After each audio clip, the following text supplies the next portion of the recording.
اٹک district police officer Rana Shoaib Mahmood سے senior صحافیوں کے وفد نے ان کے آفس میں ملاقات کی۔ صحافیوں کے وفد میں ملک ارشد علی جعفری، حاجی ممتاز حسین تاج، ملک کامران اختر، ضمیر حسین شاہ بخاری، ملک فراست علی اوان، محمد طیب اوان، ملک نوید ممتاز موجود تھے۔ رانا شعیب محمود کو ڈی پی او اٹک کا چارج سنبھالنے پر مبارکباد پیش کی۔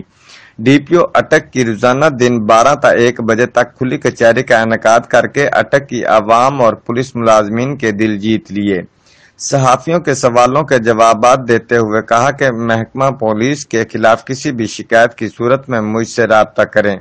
انشاءاللہ ان کی شکایت کا ازالہ فوری طور پر کیا جائے گا۔ اٹک کے تمام ایس ایچ اوز کو خصوصی ہدایات دی گئی ہیں کہ آنے والے تمام سائلین کو فوری انصاف فراہم کیا جائے اور غفلت برتنے والے کسی بھی اہلکار کو معاف نہیں کیا جائے گا۔